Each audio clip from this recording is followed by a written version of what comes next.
Hey guys, what's up? It's Lizzy Jane, and we are back for the second episode of 2024. I have Bass Physics joining me in the conversation today.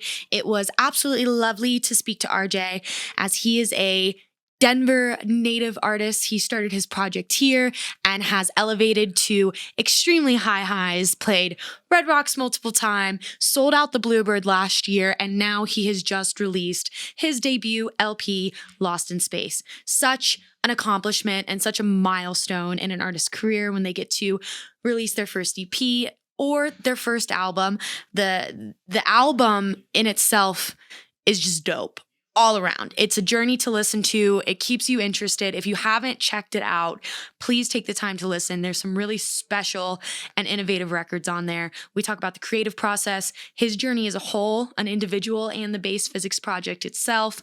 It's always such a pleasure for me to hear about people's journeys in the music space and how their project came to be and what it started as and where it is now, because it's always a constant evolution. People are always building, growing, reinventing themselves, involving more people, involving more brains, bringing more creative ideas to the table. And that's what's so exciting about this podcast and like having these conversations, is that I get to hear so many stories that, you know, leave me inspired and motivated to get back in the studio and get back to work.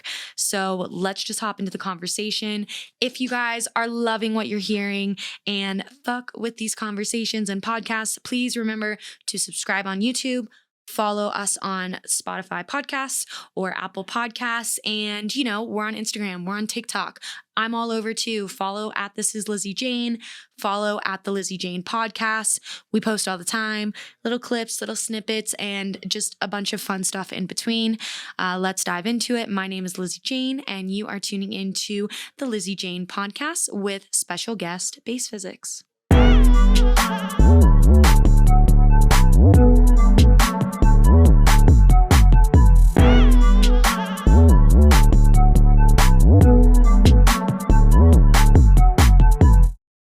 The show today was brought to you by VitaPlur E-Boost Gum. With no pill to take or powders to mix, VitaPlur E-Boost Gum is a first-of-its-kind energy rave supplement that provides magnesium, electrolytes, and antioxidants while you chew. VitaPlur is the perfect complement to my active lifestyle, whether it's at the festival, on the road touring, or hitting the gym. Chew VitaPlur and dance with confidence. Use code LizzyJane for 10% off any order. RJ, thanks for coming on the podcast today. Of course. Thank you for having me, Lizzy. I'm glad we could. Lizzy? Lizzy's great. Okay. Lizzy's great. Word. I'm glad we could finally do this, like fellow Denver artist. And you've been in Denver for quite some time, right? My whole life, yeah. Oh my gosh. Has it been crazy for you not only to see your like own journey, but also to just see Denver like grow into this crazy like music mecca hub of so many different genres and like electronic dance music? Definitely crazy to watch that happen. Feel like it's so organic and just kind of watching the sound change, you know, the popular sound and what is hitting and not hitting. And, you know, I really enjoy watching like the transition from kind of electronic jam band stuff going into the harder bass music. And now it's a hub. Yeah, it's really cool. Yeah, absolutely. And you know, there still seems to be a space for all of it though, which I think is cool. And I think a lot of the consumers here, I've never seen fans like Denver music fans. I will say that. Just living in Florida for a while, being in like the upper Northeast coast for school. I mean, these people live, breathe, die electronic dance music, bass music, you know, funk, kind of all of those hybrid genres that have come under the umbrella of like bass music and EDM. And there's a spot for all of it, whether it's like the stuff at Black Box or the stuff at church, or you've got Mission, Red Rocks. It's such a cool place to grow as an artist and like set yourself up, because I don't think there's a lot of other markets that allows an artist to start at somewhere like Larimere Lounge and like sell tickets and do that shit, and then also turn around and play Decadence or play Global or play support at Red Rocks. There's so many like opportunities if you know, work hard. I think we're in a place where you could throw a rock and hit like a dubstep DJ. So there is that side of it too. Yeah. And your project on its own. Like you have live elements, you have, bassy stuff, melodic bass music. Like tell me a little bit about your background and when you started your project, like what kind of came to be in the lane of music and the genre you committed to making. Yeah. I've been on quite the journey. I was in a Mhm. funk band in high school, singer, songwriter, played guitar and piano in the band, Cool. and did that for just a couple years. And then we all went to college and it faded out. Mhm. And then 2012, a buddy of mine named Luke, we got together, made the first Space Physics album, and Hell yeah. somehow started playing a bunch of shows in Denver. He was going to school at Iowa. I was going to school at CSU. Okay. And so we were doing everything virtually from each other. And the sound has developed so much since then. It's like 2016 that I started doing it by myself. Luke followed his own endeavors and Mhm. mutual separation and everything. It was all That's good. good. But we just decided to go our own route. And I wasn't ready to give up on it, and Bass Physics turned into this like ultimate goal and dream of wanting to make the best music that I possibly can so that I can, portray the emotions that are inside of me that I can't speak, Mhm. on the best sonic level that I possibly can. And so I think if you go back and listen to that original album, Lose Your Mind, in 2012, and then listen to my new album, you'll be like, holy shit, there's a lot of hard work and persistence that went into getting this to where it is. So I'm really proud of that. The instrumental stuff is something that I do to make it more emotional when I'm playing live and try to connect with the crowd in a way that like I can close my eyes and just smile and jam and have fun with it. Mhm. But then it goes right into a hard hitting bass drop and the crowd's like, holy shit, that was vibey, but also I'm headbanging right now. And Yeah. It's definitely, I feel like if you have the skill set, which a lot of people do come from that music-esque background. I was the same thing. I high school into college, I was in a band, singer-songwriter, bass, piano, singer, cool. Nice. like Nice. post-hardcore, alt indie.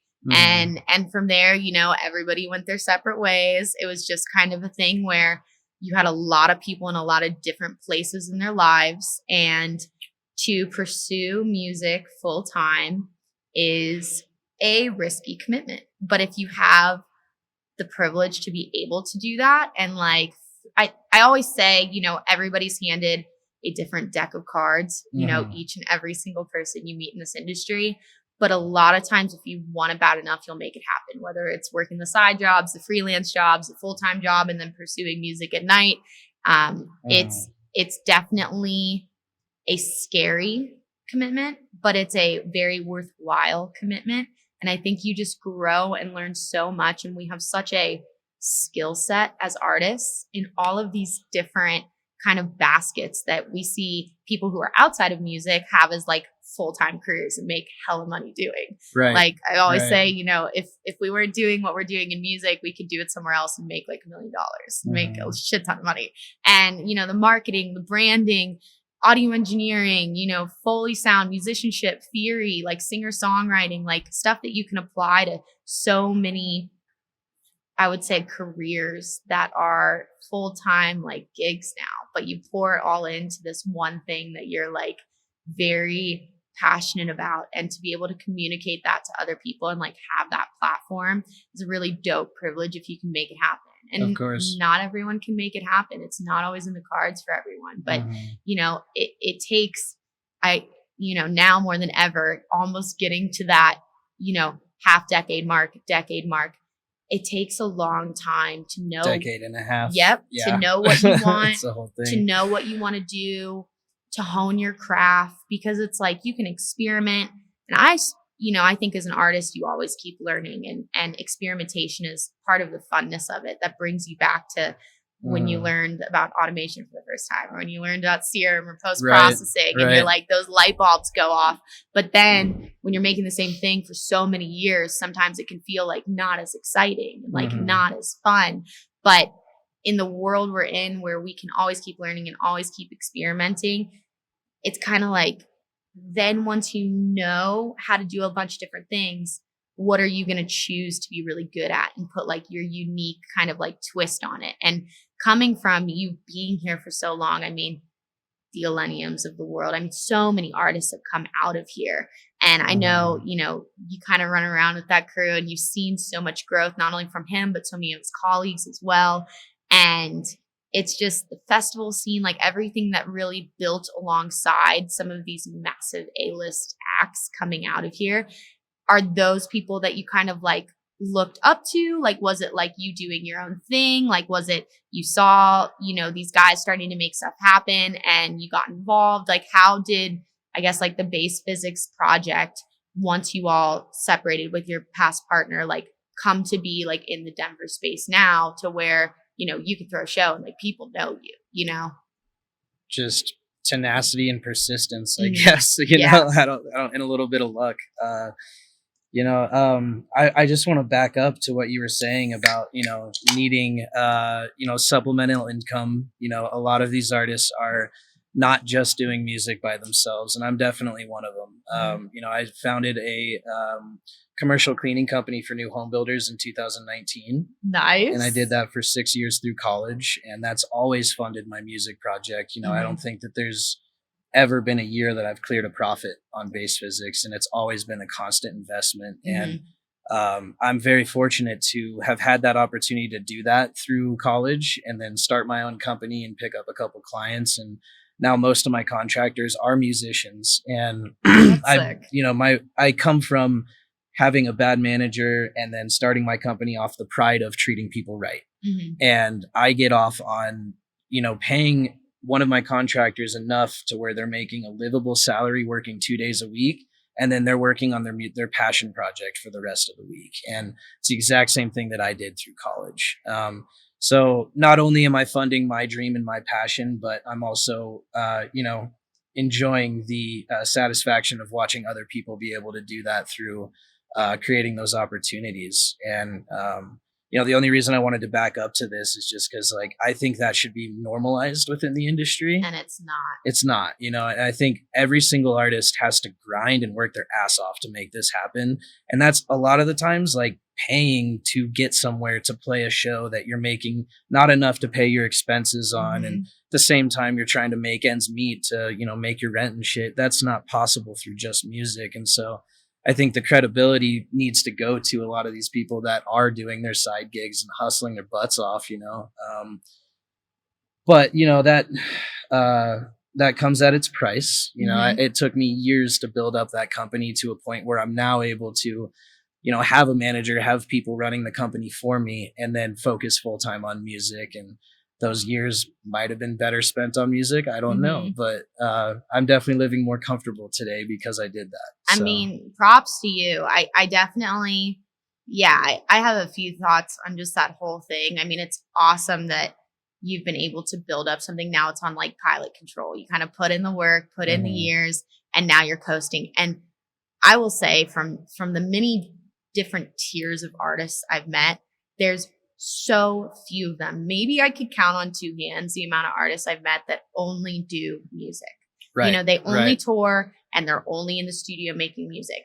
A lot of these big producers, they're doing sound for film and TV. They're doing audio engineering work. They're teaching lessons. They're doing mixing and mastering. Like you have to wear that hat because ideally, you know, if you were to look at the handbook of being a DJ or an artist, the more money you make off of touring, the more you want to invest back into the show, whether it's production, lighting designer, you know, visual VJ, having, you know, an audio engineer. If you have a live element, you know, there's so many things that I think every artist, when they look at the Millenniums of the world or they envision what the climactic or peak point of their project could be, it's this whole team. And you've seen it and I've seen it. You know, your first times when you're back, you know, backstage at a festival or backstage at a large like curated show, and you see the big acts roll through and they've got this massive fucking team with them that's like ready to work.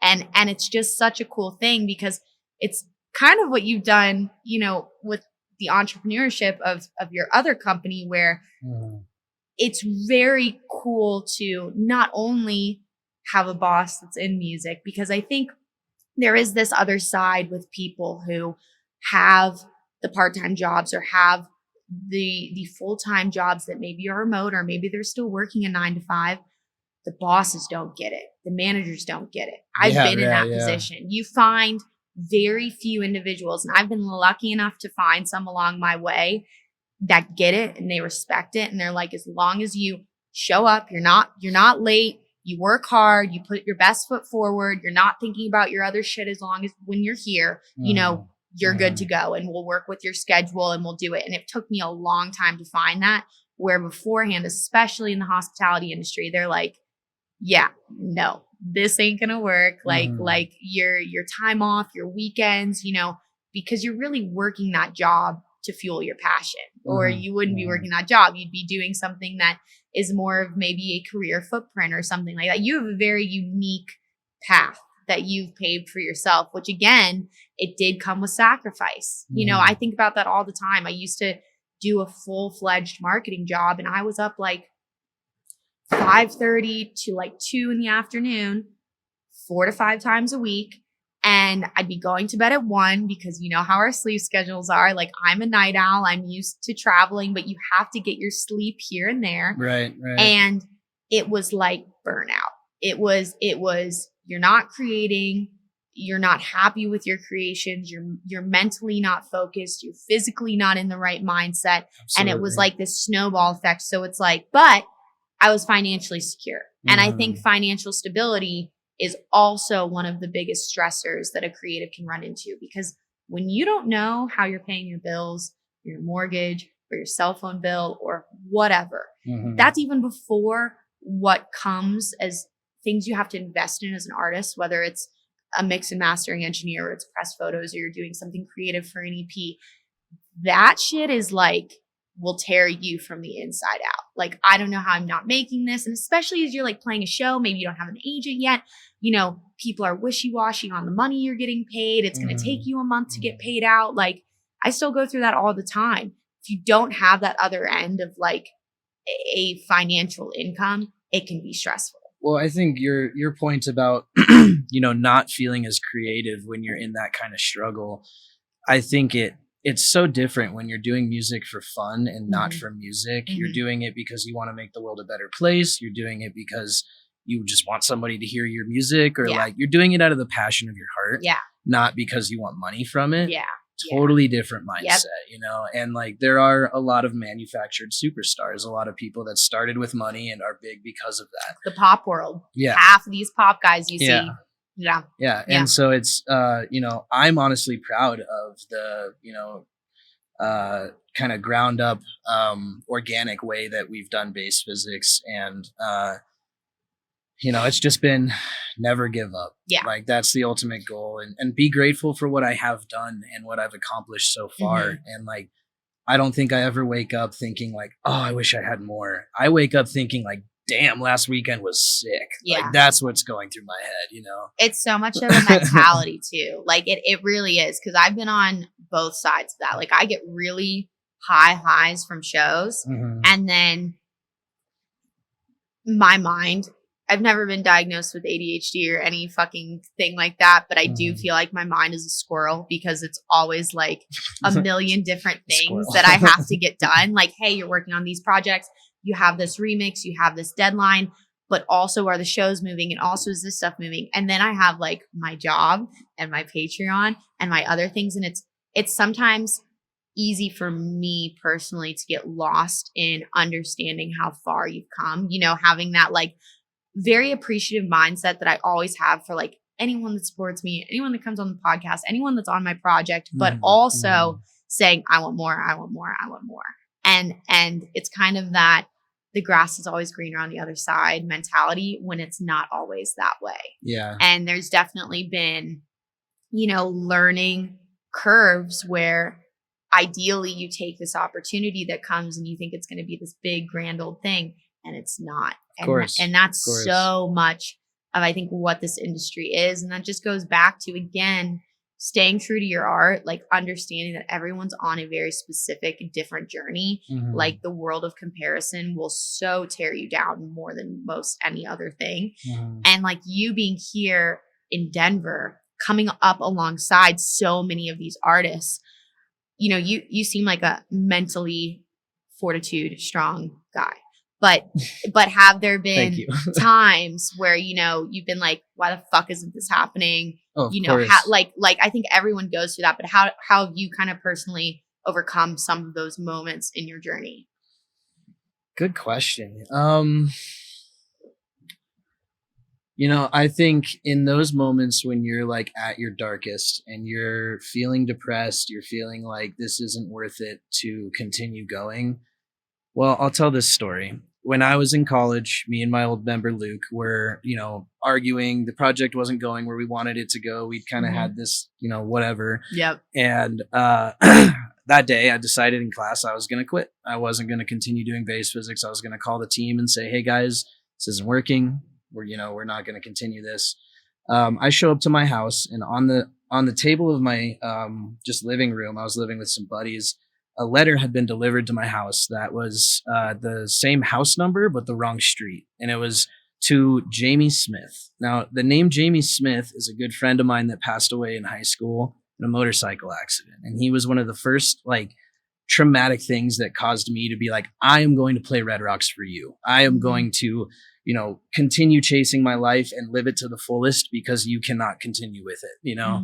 And it was a changing moment for me, and like always, you know, had him in my heart at every single show. Anyways, this letter had a name spelled Jamie Smith the exact same way, What the fuck? randomly dropped off on my house that day, just sitting on my desk when I came home to quit base physics.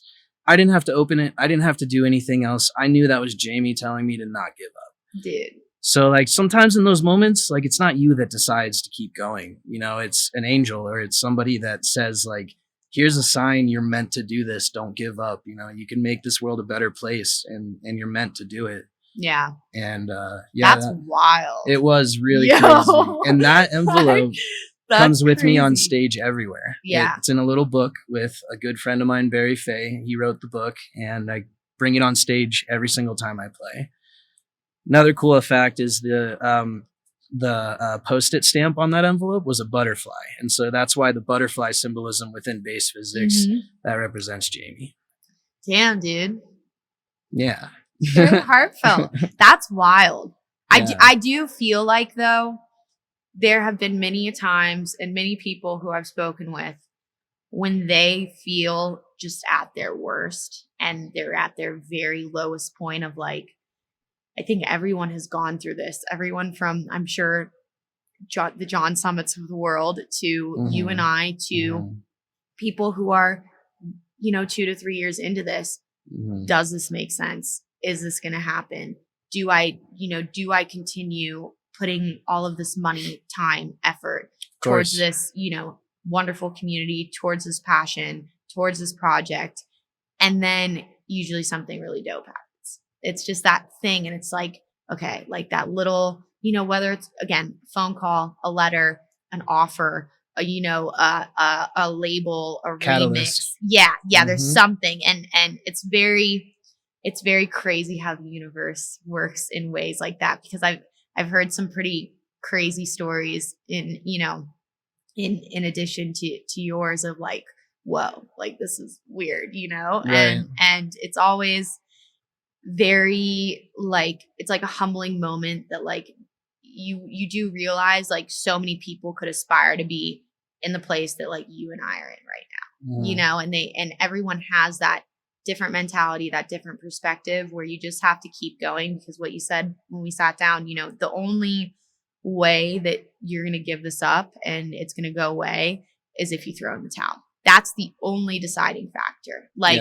you are the only one who's going to cause yourself to not make it, to not quit, and whatever right that may be. And everyone's, again, journey is so different. I think aspirations for projects and just like in the space, like for me, like Lizzy Jane is this weird multimedia. I love making art, but I love talking and I love understanding other people's journeys and sharing what we've learned and our mistakes with people who hopefully won't make the same mistakes, or like inspiring stories. But I also love the world of Foley sound, and I love film and television, and, you know, making music for video games and like doing all of that stuff on that side. So it's like just because you see like this superstar DJ on the stage, that doesn't mean that like that has to be your end goal. I think success is very different for everyone. Of course.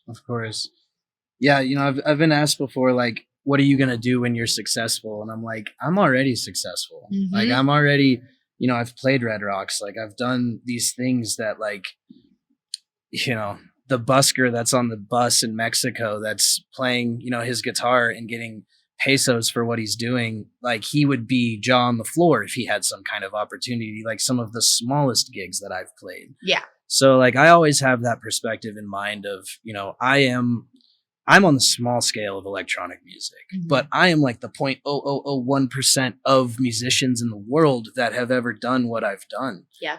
And so, like, when somebody asks me, like, what does success look like for you? I'm like, I'm here. I don't want to be greedy about it. I just want to, continue growing it. And my focus is like honing in my craft. And that's where I get like really the most proud. And, I feel like this new album is a really good representation of that. I feel like the OG Bass Physics fans are going to see, the progression and the hard work that has been put into it, and really proud of that. So let's talk about the album. What is it called? Have you told anybody what it's called yet? Lost in Space. Lost in Space. You had 2 singles come out from it already. One with, I'm not going to pronounce his name right, Michael. Micah Martin. Yeah. Yep. And then your premiere single was also with someone else, right? Cass. Okay. Yeah. Okay. And like this is your sophomore album, correct? Yeah, I mean, it's the debut of the solo project. Okay, so the first album was with Luke. So this is like the new first era. album. Yep, exactly. The RJ Bass Physics all encompassed into one. How long have you been working on it? Is there a theme to it? Like download on us so people can come and hear about the album. Of course. So I think to sum it up in a quote, what I wanted to capture in this album is like, if you're feeling lost in space, there is a way back home for you. And the last song on the album is called Way Back Home. When you listen to it from top to bottom, it's seamless. It's playthrough. It takes you on a journey, and for me, that journey is the last 12 years of struggle and triumphs and successes and failures and losses. And, it goes from beautiful and soundscapey and melodic to, hard hitting, dubstep, underground bass music. I made a song with Render, who is like way more of like the tipper realm of things. And so it's really cool to hear my melodic kind of hip hop style mixed with his like tipper bass sounds. That song's super cool. It's called Lightly Dusted. It's just got such a wide range of dynamicness to it, but it's still like every song sounds like Bass Physics.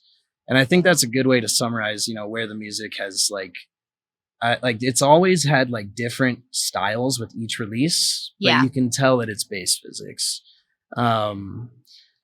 There's so much I could say about the album. There's 2 songs with Cass on there. There's the song with Micah, song with Render, song with a buddy of mine named Edamame. Oh, I love that. And then, do you know his music? No, but I love Edamame. So I'm just like, I already fuck with him. He's great. Like Emancipator, that kind of like realm. So, dope. Yeah, it's like beautiful, chill, like down tempo stuff, I tried to like reach out into these different groups. Like I didn't want all of the sound to be from one area, you know? It tells a story, and I got to debut it on the beach in Mexico at Ember Shores. So like the first half of my set, I just did really quick, fun, mixing and stuff. And then the last half, I got on the mic and I was like, guys, I'm going to do something special. I'm going to play my new album for you top to bottom. And you guys are just going to vibe with your friends and enjoy the moment. Oh, dope. And, before I played the last song, I was like, if you guys are feeling lost in space, there's a way back home for you. And I really like having those messages behind my music and, kind of, there is a chance, that kind of message means a lot to me. Yeah. Wow. I'm excited. I'll have to hit you for the little private stream. Yeah. I was going to send it to you before this. Yeah. Make sure you heard it. But I would love to hear it. Definitely. I mean, I love just conceptual pieces of art. I have like my debut EP coming out in February of this year. It's taken me not a long time, but it's taken me a long time to be confident in what I wanted to embody and present as like the Lizzy Jane You know, your sound. new song Heartbreak is sick. Thank you. I was listening to it on the way here. That's fucking dope. And like that, I've been, again, it was really, my journey has just been a unique one, going from, you know, again, the world of metal and like alt indie shit to doing nothing, to being a resident DJ at a Disco Donnie club that did, you know, it was their regular dubstep night. And I had been classically trained for a long time. When I was 14, it was like, let's play every instrument and start writing songs, drums, bass, guitar, piano, do it. And that's what kind of brought me to the band in 8th grade. And then we did that through my freshman year in college, called that quits. And then I started going into like electronic dance music. And I think that it was this weird transition where when I was first showed EDM at like the age of 18, I was just like, this isn't music. Like, I don't really know how to conceptualize this. It's kind of wild. And then when I was taken into the community, I fell in love with, I mean, don't get me wrong, I love a good metal show. I love a good post-hardcore show, but the way that people treated each other was very different at electronic dance music shows. And of course. It was very accepting. It was still in that age where I felt like everybody kind of didn't fit, and that's why everybody fit together. And I fell in love with it. I went to my first few festivals, was in Florida. So naturally, being in college and being in Florida, you've got Ultra, Okeechobee, EDC, you know, I felt like I got like I was like inducted into like the world of raving, like very, very quickly. And after about a year and a half of doing it, I said, okay, so like I make music, so why can't I do this? Like, let's figure out how to do this. And DJing was, you know, DJing is a craft in itself. And DJing for me was easy. Crate digging and putting together sets was hard. Okay, let's get good at this first. Okay, I'm sick of playing other people's music. How do I start remixing? How do I start doing bootlegs, flips? And then just understanding the language of DAW. I had worked in Pro Tools a ton before. I'd worked in Logics, but never Ableton. And when I came to Ableton, I was like, oh, this is kind of, besides vocal work, like the best of all worlds. And when you go through this journey, I felt like I was programmed into, you know, metal and dubstep go hand in hand. For where I was at, that's all I was listening to. It was something that was very like fulfilling and very fun and energetic to me. And coming from a band, and I wonder if you can speak on this as well. You know, playing as like a local or regional actor, even touring as a band, you're not playing to crowds like DJs were, you know, like I felt like my first few shows, just as like a resident, like the energy and like the difference, not only in like crowd size, but production and like all this shit compared to when I played actual like shows as a band where people were paying money to come and see us.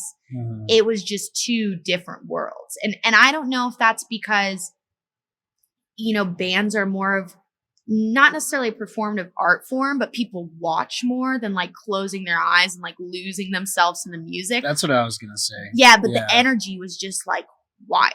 And I was just like, yo, this is it. This is it. Yeah. And then when I wasn't a resident after COVID, I stepped away from the residency and I was like, okay, let's try this on a national level. And we did a few tours and I felt like my roots coming back, and I wanted to use instruments more and I wanted to use my voice more. My voice is not a cookie cutter top line EDM vocalist voice. And I had to make like a cognitive decision of, are you okay with taking like the road less traveled? Are you okay with doing this really unique thing that isn't necessarily going to be, hey, Slander, hey, Excision, I made a new song, go play it, support me. Like, it's not going to be that kind of art. And I've released a few things, but it's all been building up to this EP that I wrote like a year and a half ago. And Heartbreak, we got another VIP too, was the first time that I very front forwardly played guitar on like, sick. Yeah, on like an cool electronic dance track. And that's definitely the future in which this is moving, and the way the project's moving is like, I have to do stuff that makes me happy. And it took me a long time to realize that taking all of the business out of it, taking the fact that there is like this capacity and this kind of like climactic point that I think you can reach really quickly in dubstep versus like having the live elements and having the vocals and putting together a live show and also being able to do the hybrid DJ sets. There's so many different things you can do, like you do with the Bass Physics project. You can spin a DJ set and then you can also do a full live set. Like it's a very cool variation if you have like the background, the skill set, the experience to incorporate it all. But I think it takes people a little bit, at least it did for me, a little bit longer to figure out how are you going to implement this in a way that you can package it up and put a bow on it and say, here, this is her, here, this is him. Right. Yeah. It definitely has been, it's been a back and forth journey to not just go the very cookie cutter way, which you haven't done as well. Thank you. Yeah. Really appreciate that. Yeah. I definitely like, and you've always played instruments in Bass Physics. Was it something where when you guys started, you're like, this is going to be the forefront of this project is having live instruments as well? Or did that come from like some other inspirations, like seeing the funk world and the jam band world? You know, I think at the time, this is like early 2010, 2011, I was like obsessed with Sound Tribe Sector 9. You know, Hunter Brown, favorite guitarist at that moment. And like, that was my inspiration, you know? And so Luke kind of came in with like a little bit more of the bass side of stuff. And I was always like, no, like it needs to be more jammy, you know? And like, maybe that didn't work the best now for us at the moment. Now I'm just making hard hitting bangers all the time. So but I try to like my newest song, Where I've Been, like that's all my guitar. Actually, the lead synth is just my guitar chopped up, you know, like, oh, hell yeah. It's all like a lot of the resampling process, like extra processing and just, trying to use as many organic elements and then make them sound like really strong and, you know, full spectrum. Like, I just made a song with, Import and we, you know, it's a Hit the Road Jack cover. Oh my God. But like, we're both singing on it. I'm playing the organ, the bass guitar, like, you know, the whole like instrumental background to it. And then it just drops into some funky underground bass stuff. And it's so sick. Dude, so I love, you know, incorporating the musicianship as well as the always been on that wave stuff. Yeah. I love that. And I think I also believe that, you know, the artists and producers that come out of here are very well faceted, where I think a lot of people like in Florida, no one was fucking doing that besides Trivecta. And I always looked at Trivecta. I was like, okay, this is fucking sick. Like this, like if you can find a way to do this, but in your own way, you know, it of course can be something that'll really build cohesively over time. And like from the creative process side of things, do you usually start with organic instruments? Is everything different? Like when you're sitting down and you have an idea or you're playing around, like, are you someone who, I feel like a producer's producer time batches where they go, today's for sound design and today's for the drum groove. And I'm so not that way. Everything usually with me is different, but I usually start with keyboard. How do you usually start in your creative endeavors when you're like approaching a new song? Recently it's been like just kind of all over the board. Usually my most comfortable is just like I have a piano in my living room and I'll just sit there and start writing chord progressions. And then if I'm like, ooh, I hear something really cool there, I'll go up, you know, record the actual MIDI to it and then turn it into whatever it needs to be. Other times I'm like, ooh, like I hear this splice sample in a certain way and like chopping that up, you know, and making it unique, or like taking a vocal from a previous song and then like totally, you know, changing the pitch and doing whatever crazy stuff to it and then just having a crazy sound and then building from there. But yeah, most of the time, like especially with my lyric-y songs, like anything that has a strong vocal line to it, I try to have a song where like you could sing the vocal and I could play piano and it would be a hit by itself. And then no matter how much complexity you add on top of that, it never loses the emotion, right? So as long as you can strip it down and still play it and it's amazing, like that's kind of what I go for at the very start of things. I try to like, and that's tough because I'm not a vocalist and you don't always have top lines in your back pocket. Yeah. So like the song with Micah, actually it starts with guitar. It's like very guitar rock oriented, but the original version of it was all piano chords that just went into a very rough bare bones style of that drop.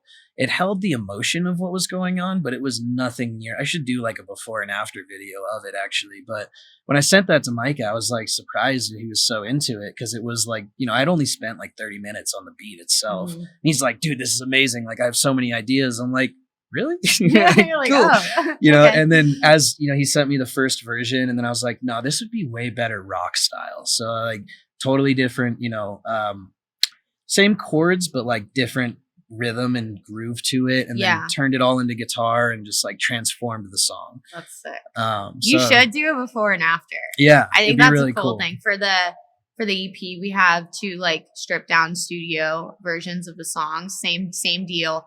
All the electronic, you know, the basses and nothing that's pretty much organic besides some like arps off of some of my synths are totally taken out. 1 or 2 takes of each track, looping, done. Cool. That's your stripped down version. There Love you go. that. And then you can hear it and you're like, whoa. Like I was talking to at an A&R the other day and he was just like, this sounds like a Splice sample. Like, cause we were talking about samples clearing and all of this shit. And I was like, no, this is fine. He's like, are you sure this isn't Spice Sample? I'm like, yes, bitch. It's in this fucking last song. It's the stripped down version. And then it's resampled, sped up. Now it's drum and bass track. And it's like, it's very cool to be able to combine both worlds because I just don't think a lot of like producers do that, you know, and it breathes again, you know, talking about the producer's producer. I've had this conversation so many times on here that in the world we live in now, where there's so many people trying to do it. There's so many people who've been doing it for a good enough amount of time that everybody's music is badass and fucking killer. But where's the breaking point? Where is it, you know, okay, you're great at your craft. Any A-list act would support and play out your tracks. But what is taking like your project like emotionally or musically to that level that it's, oh, that's bass physics. Oh, this is X artist. Oh, this is this. And it makes it unique enough to where why would I book you versus the guy who's going to sell 10,000 tickets kind of deal? It's that whole thing where it's like, are you producing for the consumer or are you producing for the producers? It's and I feel like having just a musical background, that emotion and musicality is everything. At the end of the day, and Must Die talks about it. Some of the best producers I know talk about this all the time. You're writing a song. And if you forget about the melody or the hook or the chorus or the importance of vocals, and now it's very cool to see this change in the tides where vocalists did not get the credit that vocalists did not get the credit that they do now. I feel like in the world of electronic dance music, especially in like the melodic realm where, I mean, even in my early days, I would do mostly, I no longer do top liney stuff because I just, if I attack a song, I want to be production wise involved and musically involved. But like, I know so many girls and guys who didn't even get credited on the songs, you know, like their name would be on there, but it wouldn't be on the actual Spotify, like listings. So they wouldn't get those listens. And now I see a lot of producers and a lot of people. I mean, as a song, like you and I, if we turn on the radio and we listen to like Mariah Carey, All I Want for Christmas Is You, like it's the vocals that get you. It's not the jingle bells in the background. Like vocalists and like hooks and like lyricists are so important in these songs. And it's cool to get the recognition they deserve because the part that they play in these records are so important. And like Grizz is another guy. My boyfriend calls me an audiophile all the time. And that's just because sometimes I just have to call it quit, especially with these podcast files when we're doing them like at festivals or we do them in like I've done it like underground at church, like shoot me in the head. Geez. Yeah. Never again. Crazy. I did one with Cray there and I was like, motherfucker. I was like, I just like literally sacrificed myself. But I'm like an audiophile where I'll listen to things and I'll be like, oh, that kick could have been tighter. The snare, like, why is the snare sitting like this? Like the mids and muddy and stuff like that. And then my boyfriend and his best friend will be like, this is the greatest thing I've ever fucking heard. But like, that's the consumer, you know? They don't give a shit. Like make good music. And again, with like Grizz's whole project, like a testament to just how much music he can put out and how like, he can manipulate samples and again use the live elements and create. It's music. It's just music. Just put it out. And I think a lot of us just over obsess over things, and then sometimes we go back and we make it worse than it already was. It's that whole never ending cycle before you just let it go. It's hard not to be a perfectionist, and that's something I've been a lot better about. And like you asked me when I started writing the album, I actually started writing the album 4 months ago. No way. And so I finished fuck 11 off. songs in 4 months. Yeah. And like, Crazy.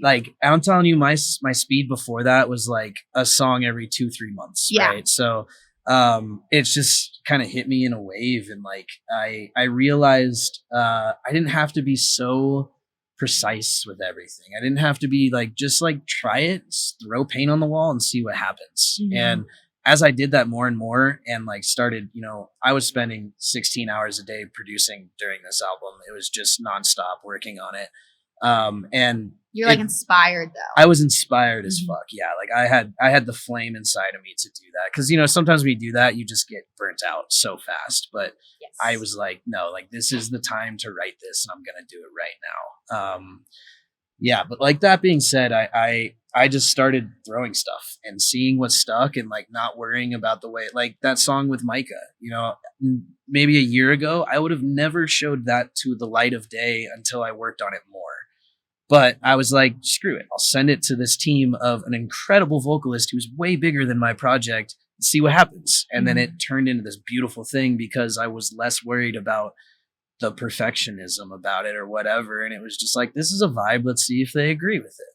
Yeah. So, dude, that's so sick. That's something I want to get better at. And that's why like in the like world of writing camps and just like getting in the studio with other people, I'm really trying to push myself to do.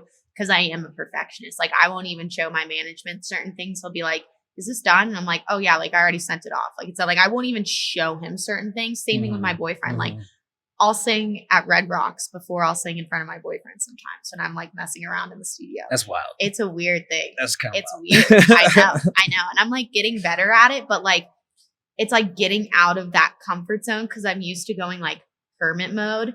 And then I have people in my wheelhouse, but I think early on, I just had people who were really good at certain things, which is lovely, but it doesn't always amount to the best thing when you're not feeling confident in your craft and you've got a million different voices saying, oh, you should have done this, you should have done this, you should have done this. It's like, no, I need to do me. But now I feel like I'm at a place where I'm comfortable enough with my craft that I'm ready to let people back in to be like, okay, like, now, like, let's take your skill set. Let's take my skill set. Because I do wholeheartedly believe more minds are better than one. I always think if there's more people on the project, again, the world of like co-writing and crediting someone properly. I think when you look at Slander, Nightmare, Allison, all the Millennium, co-writers, understanding how many people are on each record, whether it's from the production side to the mixing side to the lyricist side, singer-songwriter side. There's so many motherfuckers in a room. It's like a really good point. Yeah. Like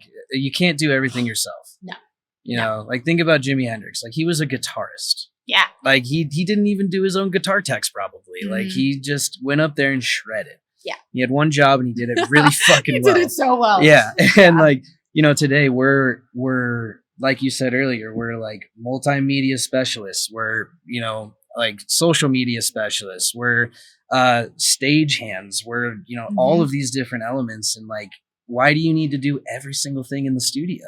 Yeah. You don't. You Yeah. don't. And you don't. It's, I have the whole album was mastered by my friend Chris Cox, and he goes by Akaria. Some of the best dubstep you'll find. Dope. Shout out to Chris. He mastered the whole album, came through my studio, and like I would have the song like really like 99% there. Yeah. And then he'd be like, no, like if we do this certain spread, and like just make the mix that much better. And on a couple drops, he was like, what if we went crazy here? And then like we, kind of got together on it. And like this album would not be what it is without him. See, that's dope. And I will say confidently that some of the best engineers I've worked with don't make music.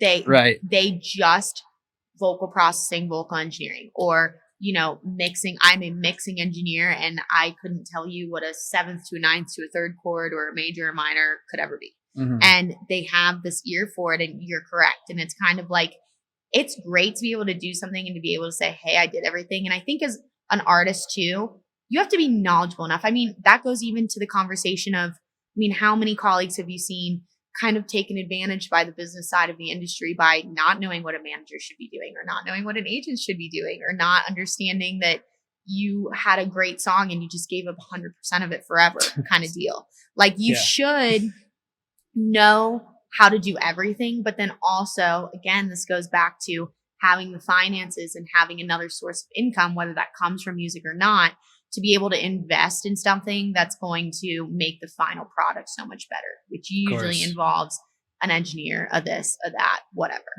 Yeah. It's wild. It's so many things. And especially too, like the world of content, like the world of social media, TikTok now.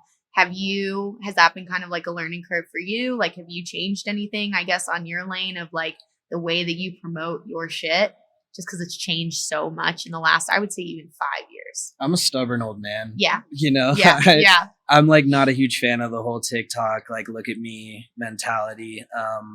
But I know how important it is. I know how productive it can be for your project. And I guess like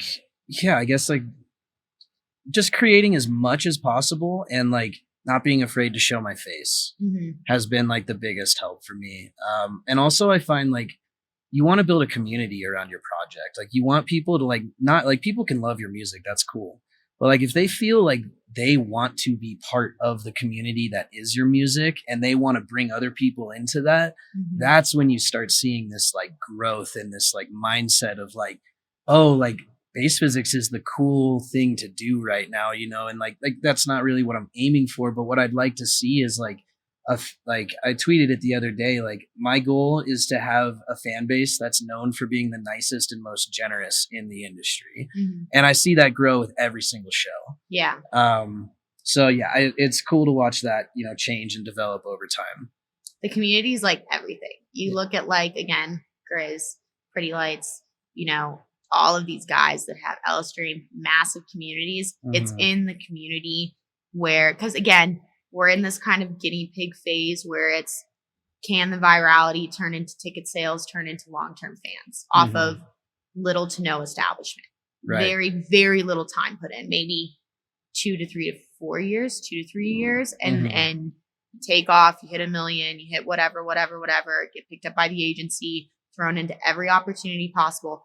That's what we're living through right now. We're seeing it happen every day. And it's only going to be, time will tell. The community, the long-term growth, the brick house, the virality, the very quick sellouts, the long-term promise of whatever fits into this little box. Right. It is. It's a very interesting thing. And, you know, say it all the time, like, I forget TikTok exists, but I talk about it every podcast. And then I go, this is the best way to grow your project. I sigh, like my dog sighs. And then I like start making videos again. And I'm like, she's a target for it. Yeah, I make every video and then I get like 50 new followers. And I'm like, you can't ignore the exposure. But then, you know, just because someone follows you, just because someone views your video, doesn't mean they're invested. It's how do you take that and then translate that to your Spotify, translate that to your Instagram, to your broadcast channel, your Discord, your Facebook group, everything that we, you know, have to have nowadays. And it's, we're always learning. I think everybody has a different approach to it. And I definitely think it's just kind of like ever changing and we just have to be open to adapting because 5 years from now, like TikTok could like not even be a thing. Right. Like it's very true. Like shit could change like just like that. Like I feel like it's like the streaming era when like CDs disappeared and it went all streaming and all these fucking musicians freaked the fuck out because that's how they made their money. Now it's like the TikTok era and the YouTube shorts and the Reels era. Something else will come. It will come just like inevitably does. And we just have to be ready for it. All smiles. You know, I think along that train, like something I want to say to the producers out there is like, you are worth so much more than your creative endeavor, you know, as a human being. And I feel like it's so easy to get caught up in all these social media numbers, you know, comparison stuff. And like people get down on themselves because they feel like they're not worth, you know, what these other people are producing. But like at the end of the day, you are a human being and you are so much more than whatever career or creative endeavor you try to make. Nobody can ever take that away from you. And, you know, as long as you have a good head on your shoulders and you're treating people right, it doesn't matter where your career, your path goes, you're still going to be happy at the end of the day. Absolutely. Like the happiness will not come from money. It will not come from you playing EDC Las Vegas. It will not come from you going on tour with Millennium. It just won't.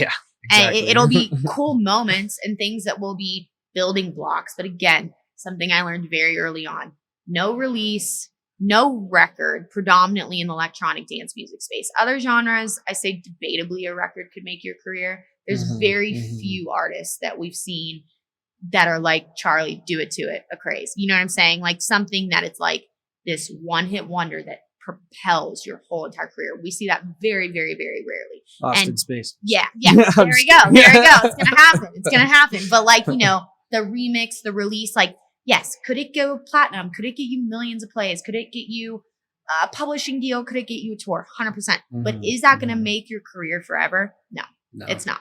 It's a very long-term thing that you have to find your own happiness in other places. And so I think like having a personal life as well outside of music and your music buddies and all of this stuff is important too. You know, having that balance of your endeavors and your musical life and your career, because at the end of the day, I do look at this like something I love to do and as a passion, but like I want this to be my career. Like I want this to be my only job. So I do look at it like work. Like I'm clocking in for me. I'm clocking in for Lizzy Jane kind of deal. Versus me going snowboarding or having date night or doing things with friends or going out to the football fucking game, like some shit like that. Like that's important too. And I think that when people go all in and they have nothing else, that's when you really see the dependence on their happiness, on the numbers, the plays, the opportunities, so much of that stuff. Yeah.